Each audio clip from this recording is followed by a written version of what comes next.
Amber, could I get your help with a presentation? Could I get you to look over this with me? Yeah, sure. What you got? So this is a big presentation that I have for my supervisor to introduce this project and kind of show an outline of where we want to take it. But I want to make sure that it's in line with whatever policy that we have out there. Can you kind of scan through it with me?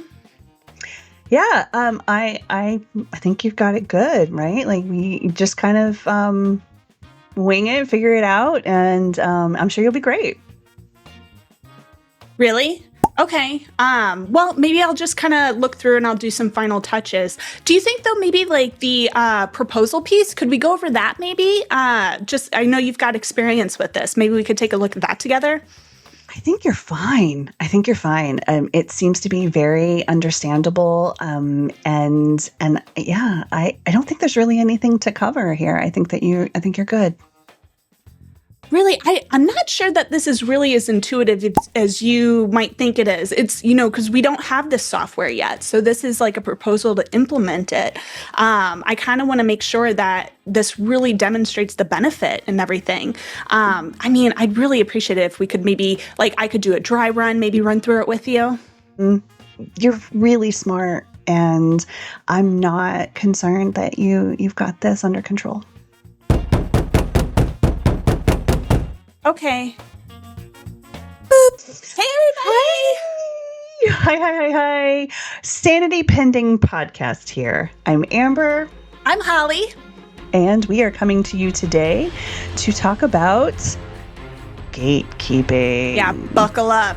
If you couldn't figure out the topic from that skit, this is one of those kind of rage-inducing topics. And Amber, she did such a good job. She got us a lot of really good background on gatekeeping. Bottom line is this. When we say gatekeeping, just so we're all on the same page here, we're talking about someone who decides who gets access to information, opportunities, or groups or other communities and things like that. And in my experience with gatekeeping, it's often in a very snobby, you haven't earned this yet kind of way, right? Is Correct. It's like That's I said, also my experience. Rage-inducing. Rage-inducing, right. Where somehow having the knowledge and the information puts you in this place of authority and power that doesn't align with a supervisory structure, right? It could be a peer. You guys could be the same, but there's just this, I don't know, the information is what makes them feel like that they've got the power Yeah. trip. Yeah. Because there isn't any power, right? That exists in, right? Because maybe it's a really competitive environment. Yes. And if there's not enough of growth opportunities around, I start to see this opportunity for people to create power where they use it as leverage. Absolutely. Mm-hmm. And I know, sometimes we tend to talk about gatekeeping or any topic really in more of a corporate or office setting, but gatekeeping shows up in all workspaces because I've worked retail and I've experienced gatekeeping as well. The people there who won't share the secrets for, discount applications or how, even helping to mentor you on how to handle a rude customer or handle a very complicated return or something like that. And again, it's all to maintain status, either keep up their sales numbers or just get favor with management so they can get the better schedules, which I always wondered why I always got stuck with those closing schedules.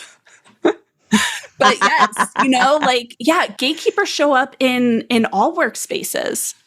All workspaces. And they, just like we kind of highlighted in the skit too, they can come with these cliched phrases that kind of let you know, this is somebody who's protecting that information from you. So you'll Yeah. hear a lot of complimentary stuff, right? Hmm. Oh, you'll figure it out. I have no concerns, no worries, right? When that's not what the ask was. Your ask wasn't whether you felt that they were prepared, but that's Hmm. how you get the response, right? And so Yes. there's just a lot of protection measures, but it's done.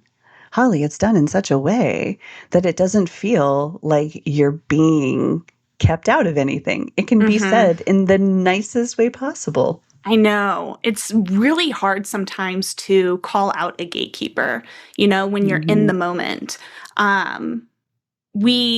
One thing I've definitely learned is that um, if somebody thinks that they need to keep the rules a secret to stay important, then they're really not as important as they think.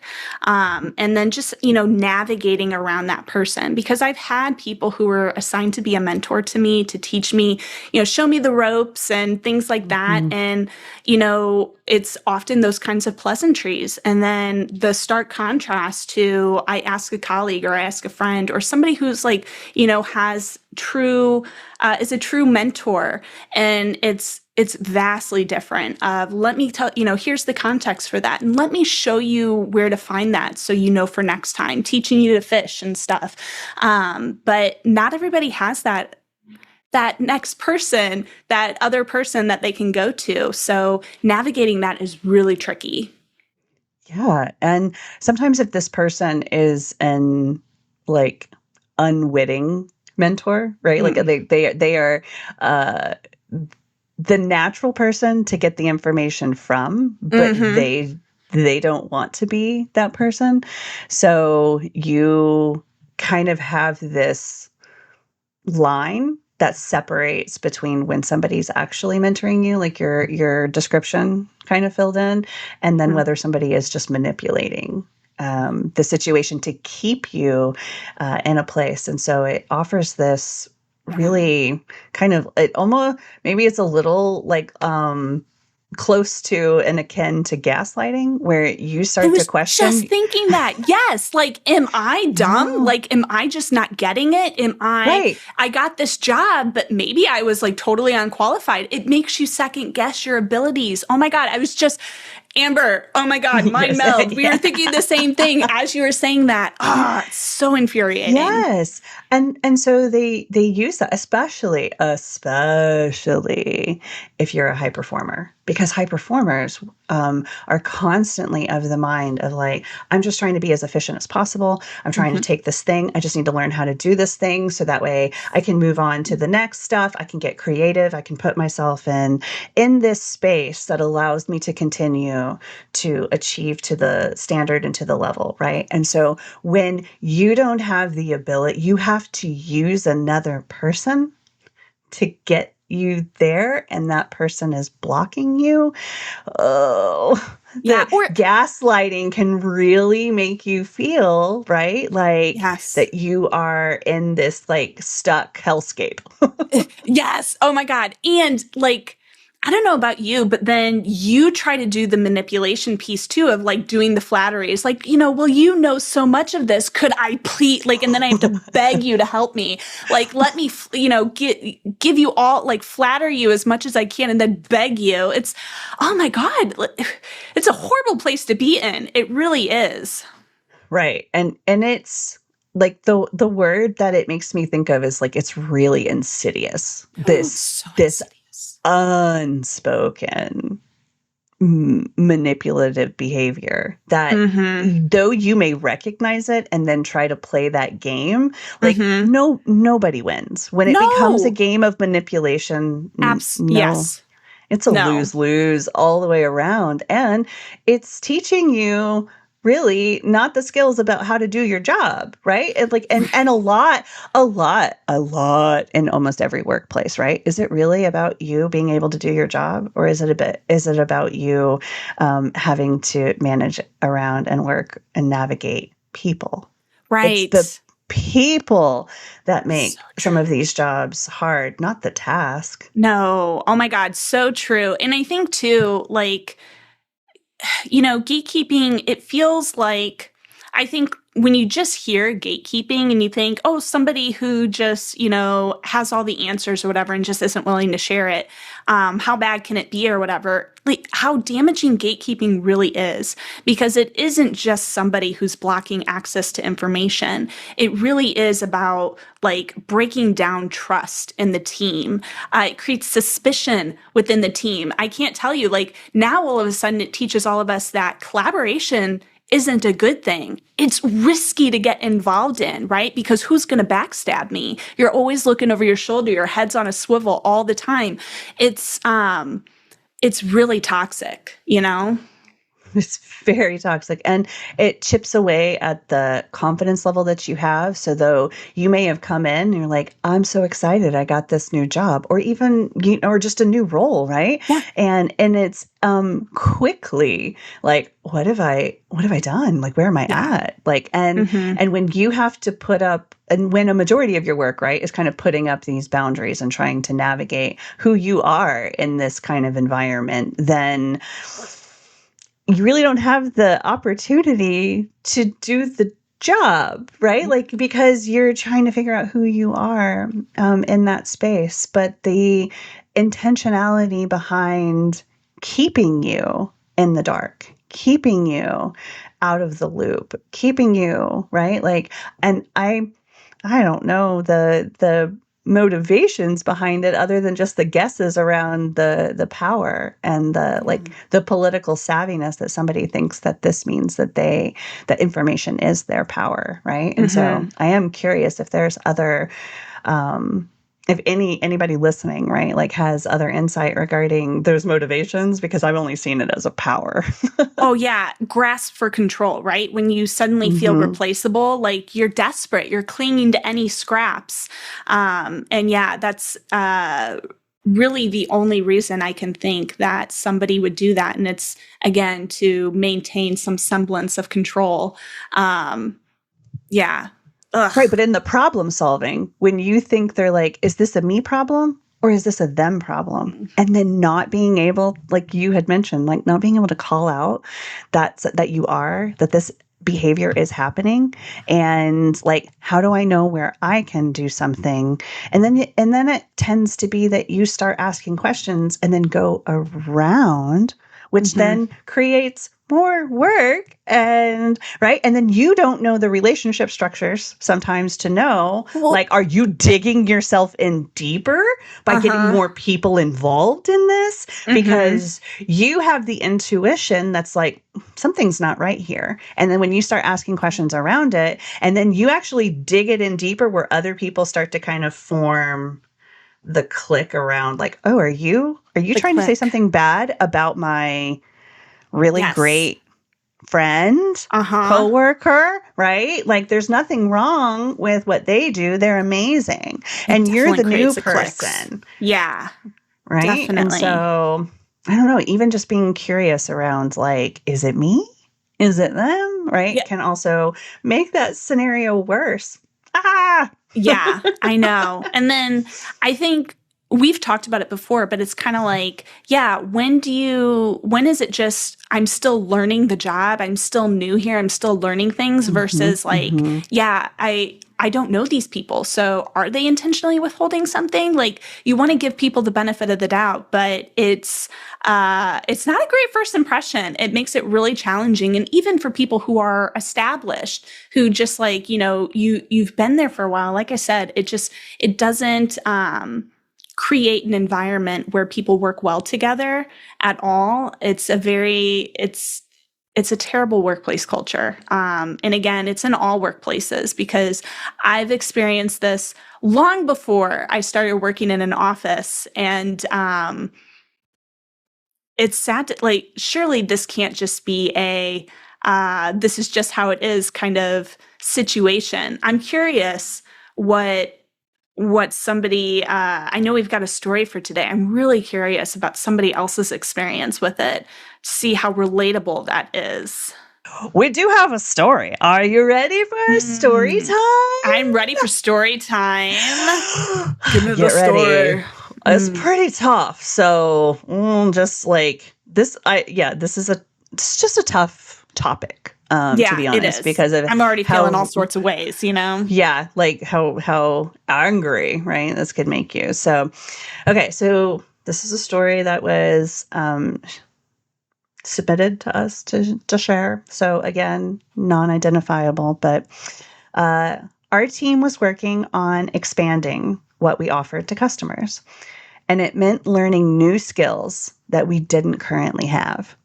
So someone from another team had those skills and offered to help. Let's call him Ted, right? Over a few weeks, I picked things up quickly and was eventually named lead over the new function. Yay! Great. I was the one shaping the direction and preparing to present it to leadership. Awesome, right? Yeah. So the day before a major meeting about our future direction, Ted came to the office, my office, right? And he wanted to walk through the plan. We talked it through in detail, and Ted agreed with the approach. He said it made sense. He even offered support after the presentation once leadership approved it, right? So the next day during the meeting, I was shocked to see Ted there.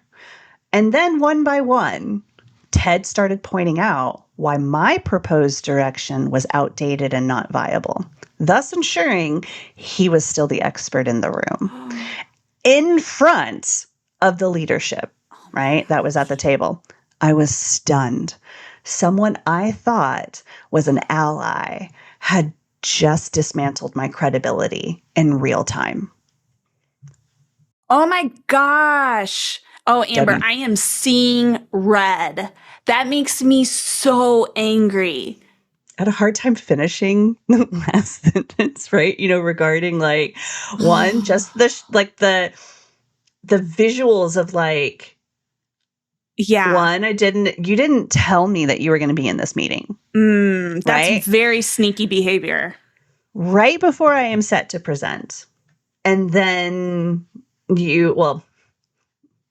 it feels like when you're the storyteller that this is really happening. So I feel like I'm embodying. Yes. Oh my God, me too. I have so much rage right now. And like Yes. that story too. I mean, that is such a textbook example of gatekeeping where Ted was perfectly fine helping, if you want to call it that, helping and sharing information when it was low stakes, right? Low stakes, nothing to lose, not giving up his status as an expert or anything like that. But then as soon as leadership showed up, somebody in a position of authority was in the room, now suddenly the information has changed. I feel terrible for this person. This is like, what a gut punch. Mm-hmm. And this feels like a Stacy. Let's call this person Stacy, right? So Stacy and Ted. So it feels like from Stacy's perspective, she's already nervous about doing this presentation. Yeah. And then to see a person that you're like, wait, why didn't you tell me that you were going to be here? Right. Yeah. We could have like worked on this together kind of thing instead of me needing to kind of go.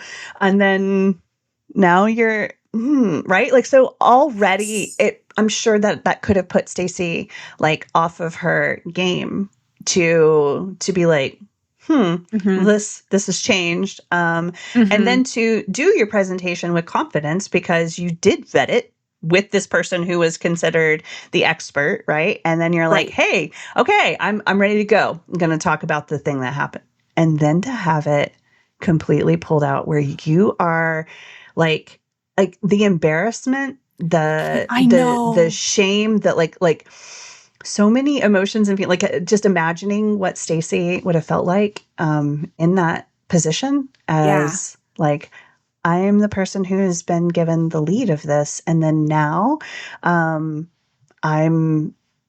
that's in jeopardy, right? In terms of whether I am trusted. Yes. And it's not me, right? Like and so it just kind of feels like the person who's screaming, right? Wolf, wolf, wolf, wolf, wolf. Yes. Yes. Oh my God. That's the perfect visual for that. Perfect imagery for this. Like, yes. Hey guys, there's a wolf. Hey guys, there's a wolf, right? And then everyone's going, we don't like what? Wolves? What? Right? Yeah. that's not how this, no, we don't have wolves. And you're like, but there's totally a wolf, right? And so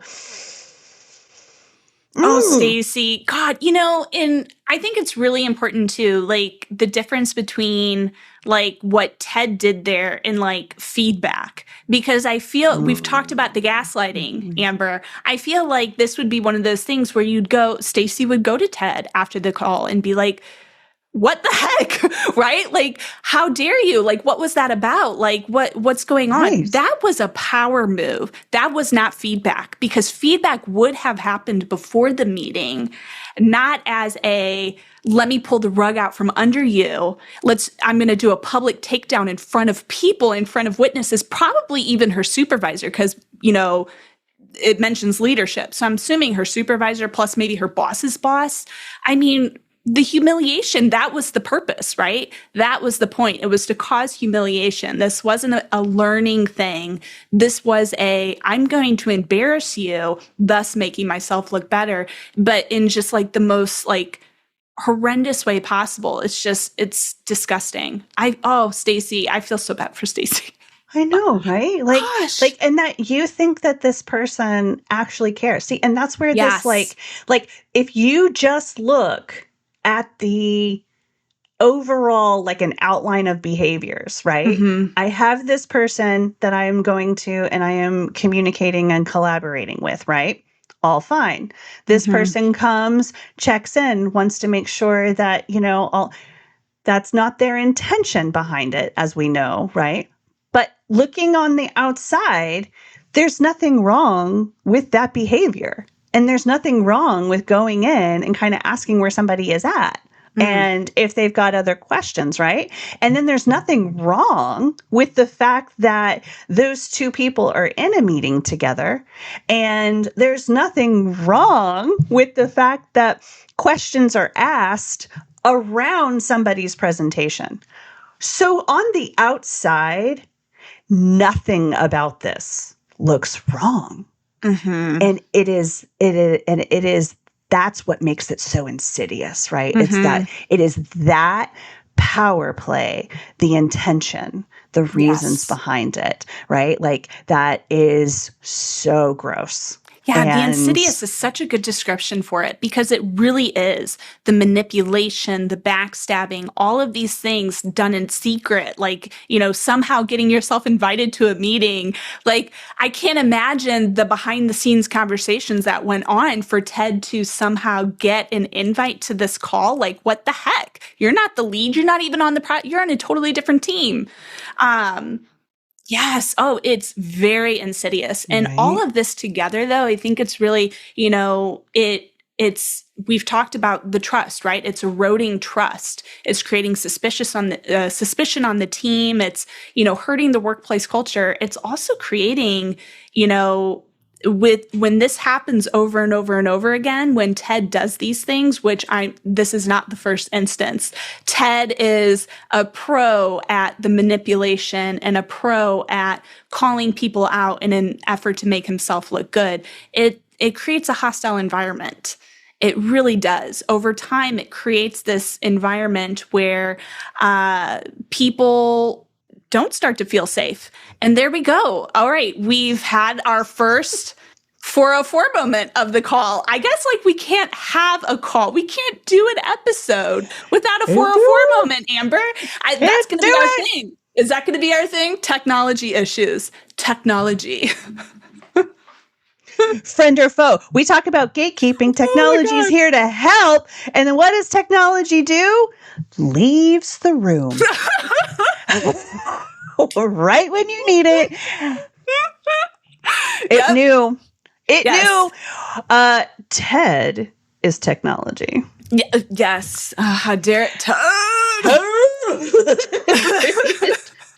But it does make me okay. So in this Stacey and Ted story, the leaders that are in the room. So we know that Ted is master at this, right? Yes, because of how I'm just going to say Ted's a master because of how smooth that went. In this, and this is not the first time, right?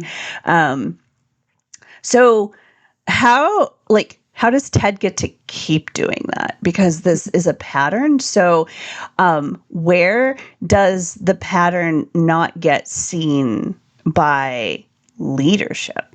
Like, does our leadership, like, or managers, supervisors, people that are in the higher authority positions, is pattern recognition of this behavior just not something that is, I don't know. I'm not sure these questions really can be answered, but it does, like, when I'm thinking of this, again, not being in that room, not, kind of having that scenario, and you kind of look at all of the players involved. Right.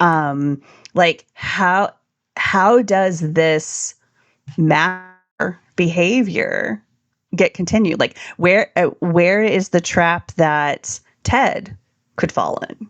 Mm-hmm. If they're controlling everything, are they also controlling up? Are they controlling what information goes up? Oh, they're controlling what people see 100%. Ted is he's very smooth when he knows somebody's watching. We know that. But you're right. I mean, most managers, most supervisors can't be there to see and witness every single interaction between all the employees. It's just impossible. So it really does become, like, for me as an individual, I am a non-confrontational person. It is very hard to navigate around these kinds of situations.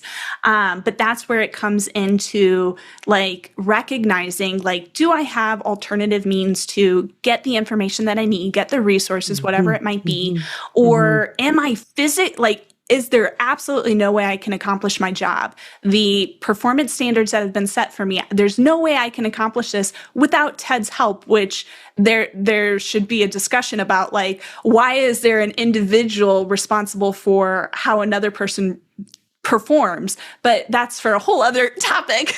Right. But right. yes, I mean, these are things that, as an employee, it's very challenging to navigate. And then you need to figure out, like, how do I escalate these things if I need to, if there's not a clear path to work around, which every supervisor is going to say, did you try X? Did you try Y? Did you, what other things have you tried to do? It's always going to come up. So, being creative in how you get around these people, going to that very, like, friendly mentor or friendly colleague that you have who is willing to share information. Not everybody's fortunate to have that. I've been very fortunate to have some amazingly smart and talented friends at work who have showed me the ropes, and I wasn't reliant on, a handful of people who were so insecure in who they were that they had to keep all the rules and everything a secret.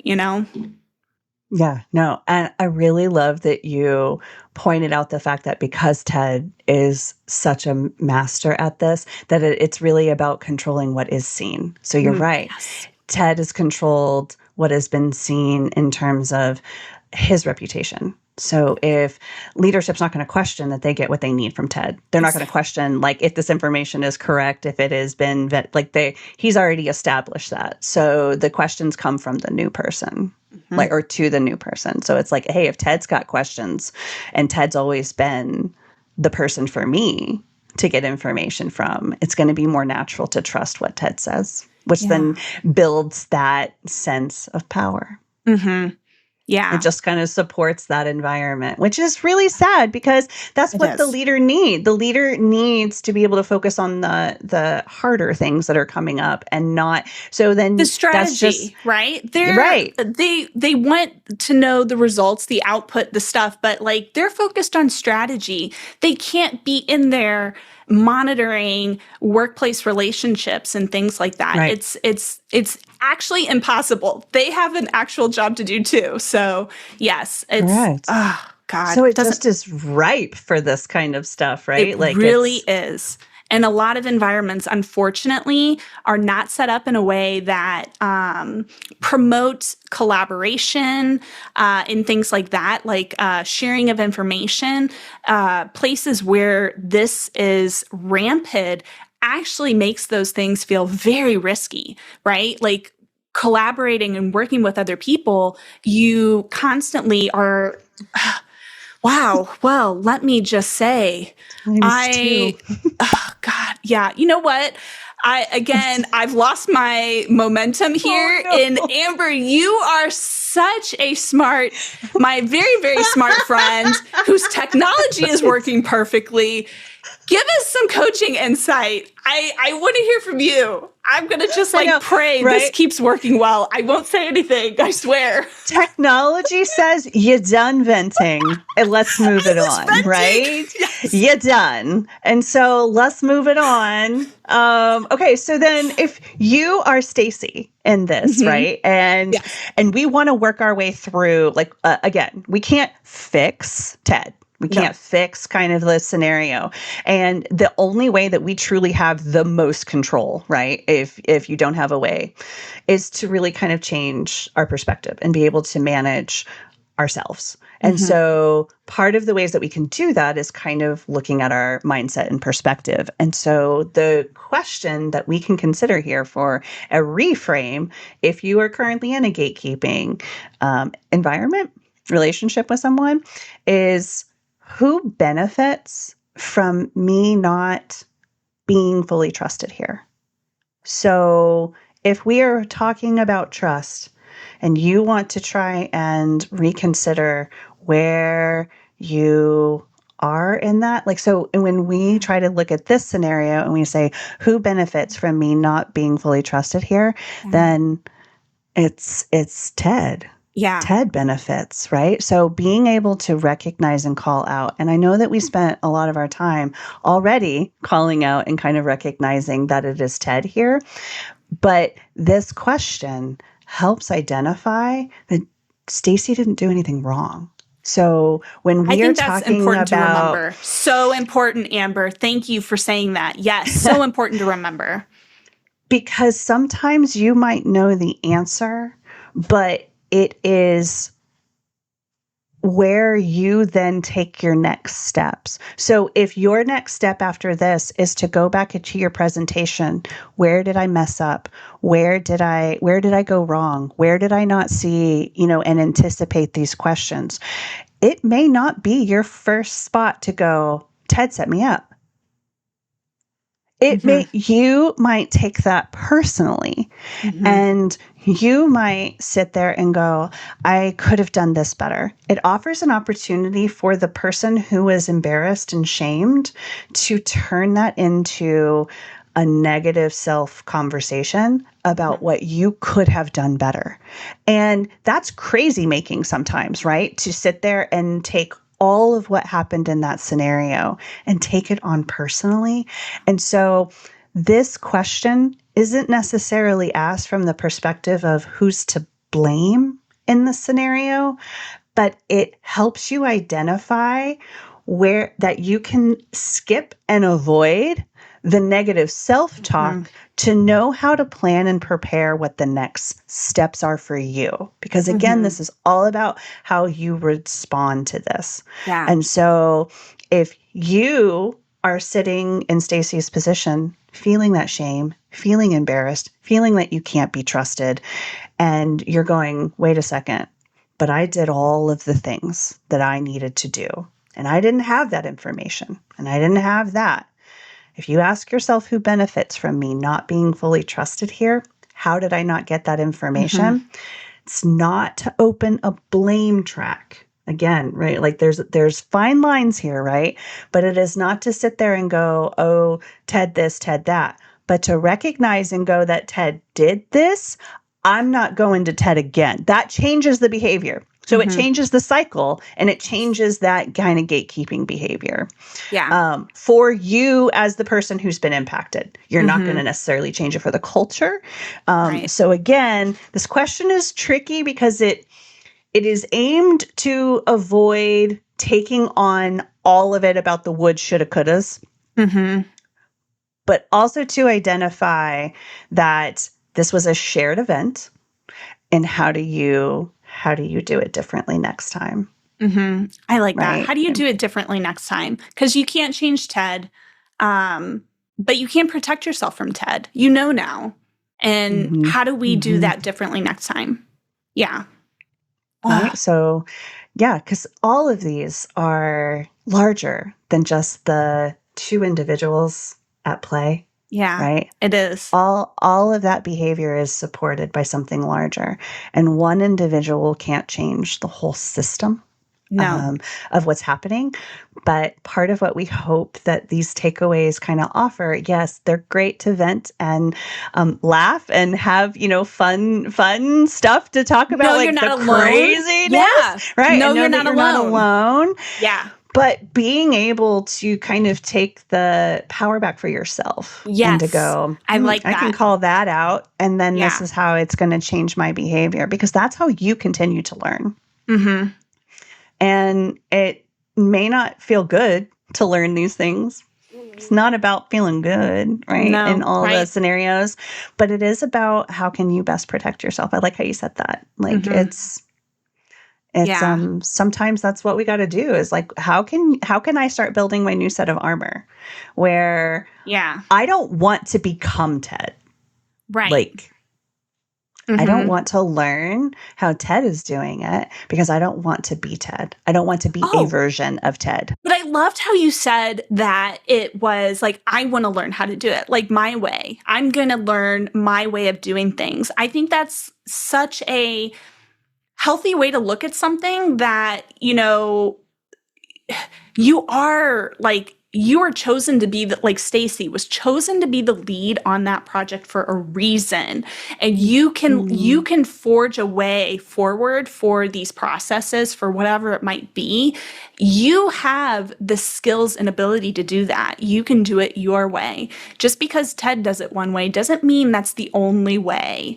And preparing yourself for next time, all those things. I think that's so smart. I love not getting stuck in the vent sesh. It feels good in the moment. It felt good to vent here for a little bit, but that Then it's technology nice to said have. no. Yeah, no. Cut it off, girl. Cut it off. Because it does.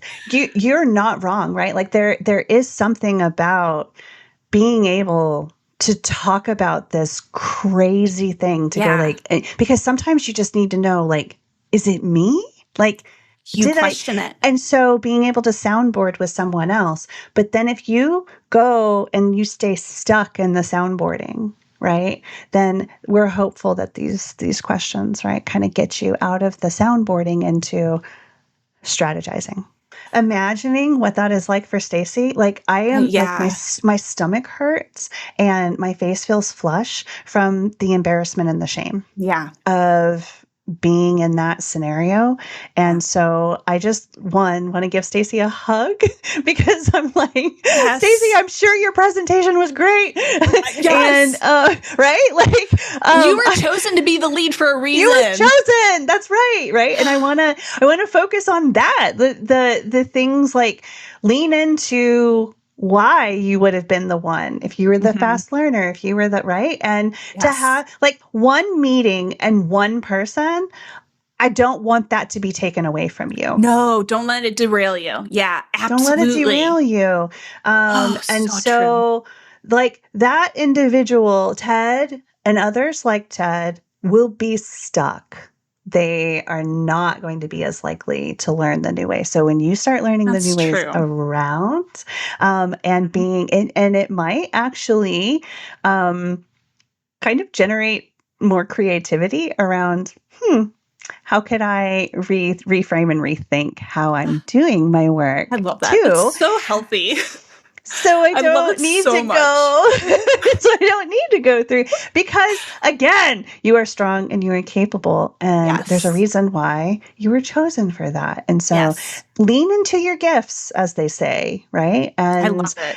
And not your bags of poop that somebody is willing to set on fire and have you step on. Yeah.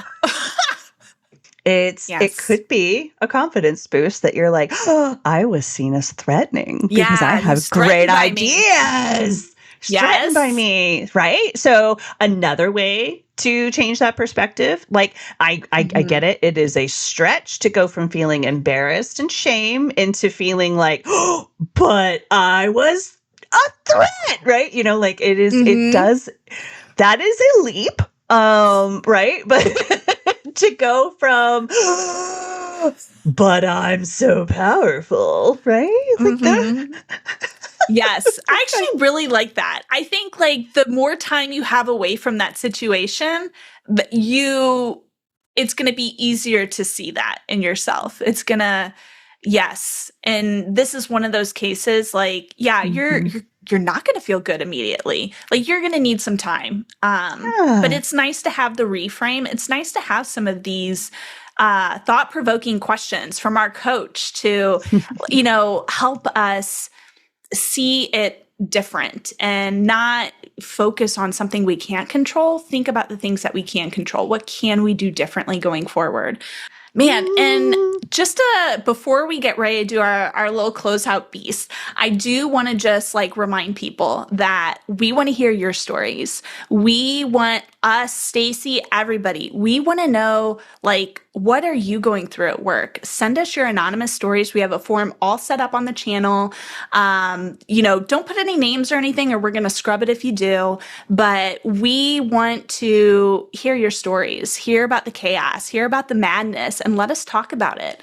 And make sure you're subscribed as well, because we would love to have you here helping us talk through some of these really challenging topics. Honestly, the last two, burnout and gatekeeping, these feel like very heavy topics. Right? Like my stomach is still hurting. I got the butterflies. Like I felt the same like embarrassment as Stacy when everything went down. So yeah, these are tough things. Mm-hmm. Yeah.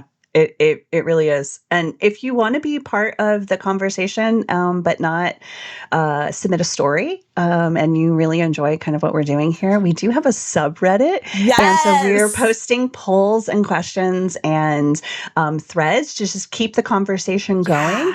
Yeah. So if you still want to participate, and it's anonymous, right? Because Reddit lets you have really fun handles that are non-identifying. And so we'd really love to interact with you in that space as well. If you are more of a kind of want to see what's going on and participate in a way that I don't want to share a full story, right? Or just kind of want to dip my toes into. So also know that at Sanity Pending Podcast, we have a subreddit too. So we would love to like have the interaction around this because we know that these are real scenes and they are real painful and feel real big in the moment. And so we just want to let you know that you are definitely not alone in this.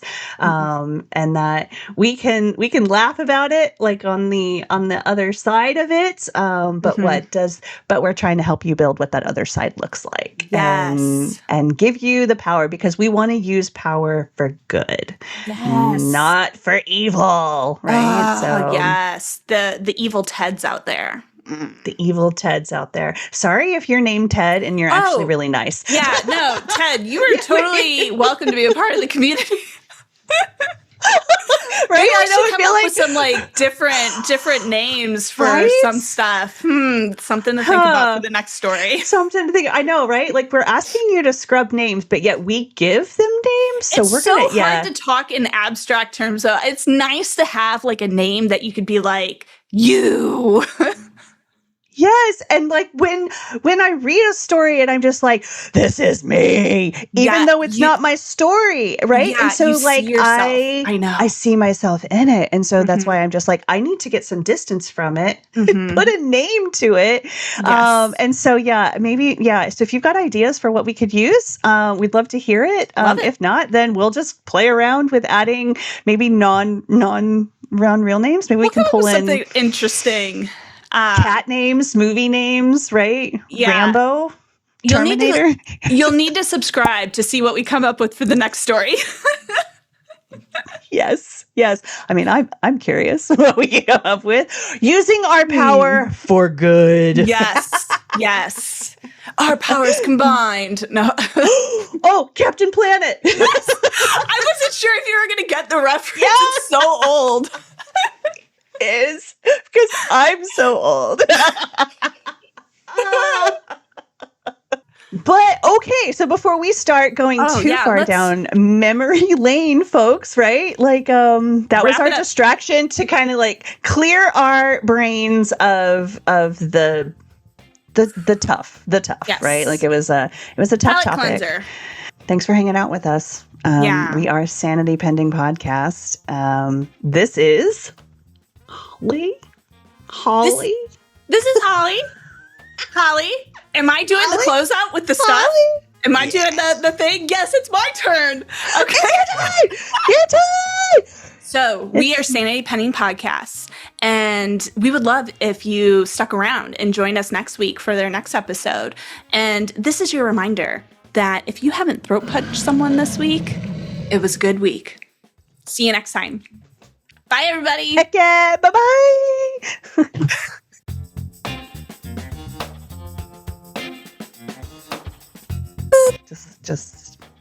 Just Google it. Oh, shoot. I just spit everywhere. I love how you immediately turned to English. I love how you said, I want to learn. Okay, sorry. Hold on. Okay, sorry. Back to the show.